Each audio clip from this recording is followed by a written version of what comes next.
Alright, so, just to give a little bit of heads up here, I forgot to turn my microphone on for this entire episode. So, I'm going to be doing mostly voiceover for this entire thing. Um, Thankfully, not a whole lot went on. Um, Mainly, my goal with this episode was to get the house somewhat finished, get a little bit more resources. Um, we did manage to find a ton of iron and coal in this cave here, which is super helpful. Um, and besides that, we also wanted to get some villagers going.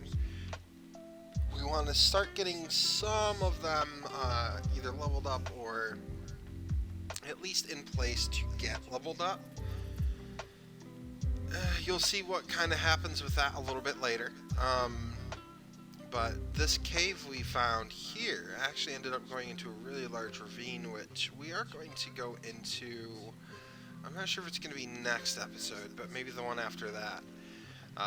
We definitely want to start getting diamonds soon and, start progressing towards end game content as fast as possible. Well, no, not as fast as possible, but at a decent speed. The series is not going to end once the Ender Dragon is dead, of course. I want to essentially have everything fully automated and have myself completely self-sufficient without having to do much whatsoever. And once that happens, who knows where we're gonna go from there. But right there you can see I'm building the coops for the animals, collecting some seeds from the grass to get the chickens moved over. Gonna grab some water because we need that for the farm so I can get things planted and get that moving along because we need some hay to get the cows and sheep over. Exploring that tunnel just a little bit more. I believe here, I start collecting the chickens. They're pretty easy to move over with the seeds. Once I kind of got them inside. That's something you can do if you're ever having trouble getting them inside. Break another block, get them in there, and then just click the seeds on them. Get them to look at each other for a second and close it up. They won't run out right away. That always helps me in the small coops at the beginning anyways.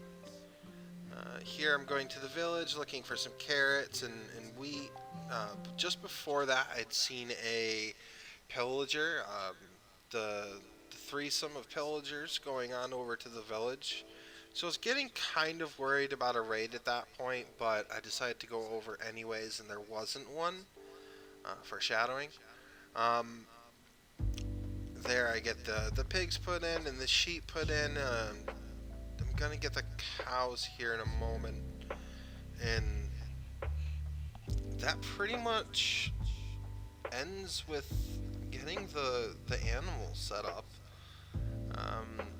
Now it just comes down to feeding them and building up a really nice base of them so I can start, getting what I need from the animals. The part where I start getting the villager over. Villagers are always tough to work with, especially super early on.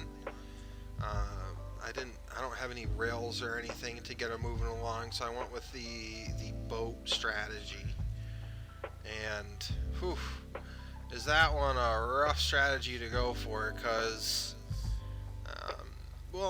everything's got to be perfectly even, and the villagers like to have those special little roads, which makes it just a couple pixels higher than the rest. So, that's kind of a pain. I was thinking here I could use the water because you used to be able to just ride boats up water. If you went into like a waterfall, you would just float to the top and it was amazing, but that ended up just not working out whatsoever. Here's our first villager, who was named Billy Bob Thornton. He is number 1. always be number one, and you'll see why soon. This is my first attempt here, just trying to get him up this one block of space. Then I realized that the ground was different heights because it was somewhat, I cannot remember the word for it, paved, sure, we'll just go with paved for now. This is me trying to get the boat up the water. Did not work at all, ended up making the boat go down to the bottom in the river, which is super unfortunate because that put a big damper in things. But then I remembered, hey, you know what's cool about villagers? If they get a new bed, they tend to go straight towards it. So here I put the bed down. He naturally just went straight for it. I dropped him in another boat, get him over to the house, not a problem. Build a little bridge over. Here I start building up to get him inside. Eventually I do, and I forget, because I'm stupid, that there's a second door on the house. So I go back and I block up the second door, go get the bed, bring that over, put him where he's gonna go, and put a little fence around it so that he can't really go too far.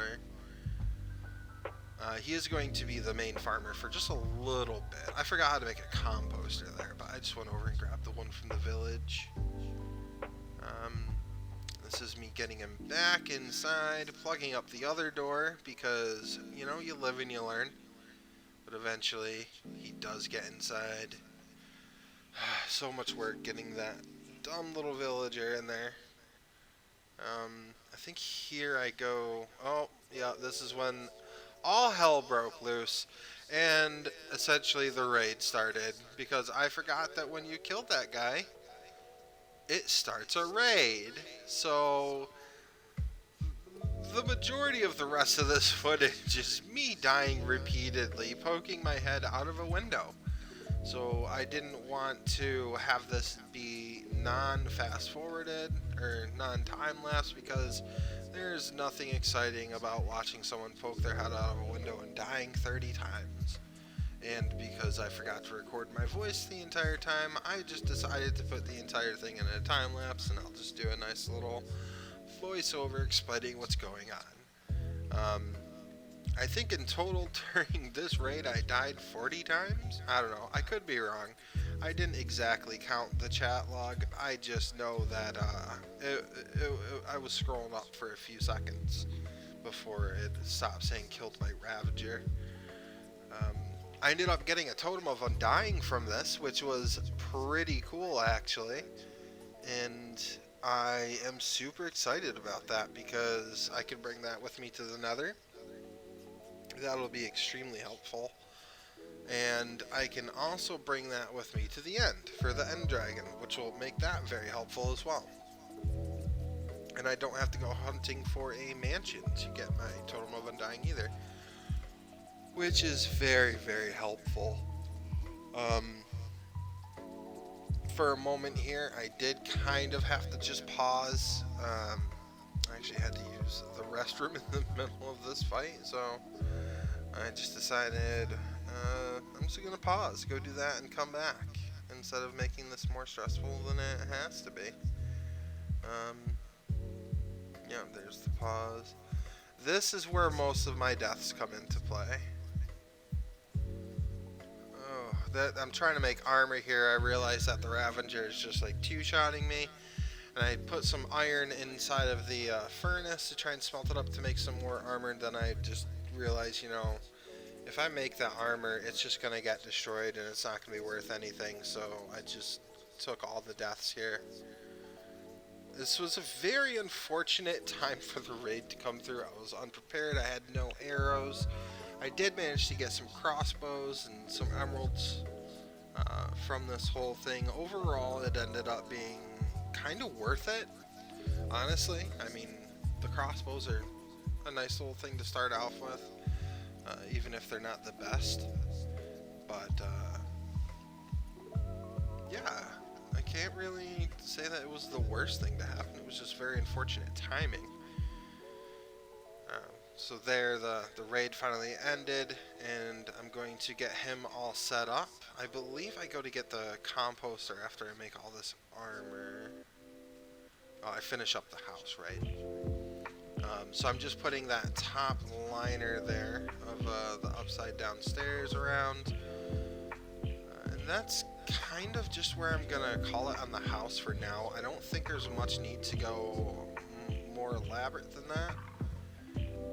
It's essentially just going to be a villager house for the most part, so I'm not going to put a ton of work into it right now. That's me talking to Billy Bob because he survived that raid and he was the number one. I'm going to get the composter right here, bring that over, set him up, and the first trade that I got from him was buying the wheat and potatoes right off the bat, which is amazing.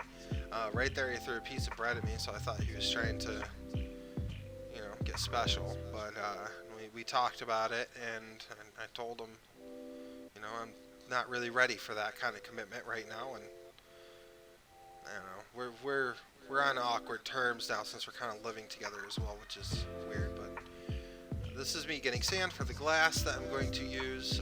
I had to fill in most of this house with wood so I wouldn't die more than I did before, but there's going to be a lot of glass there, just feeding all the animals, getting them all set up, and thanks to stupid mute buttons on headsets, unfortunately, that's the episode today. So sorry that had to happen that way, but it did. So I'll make sure that doesn't happen next time. But till tomorrow, thank you so much for watching. I'm just, again, so sorry about this episode. But I'll catch you all tomorrow. Goodbye. Later.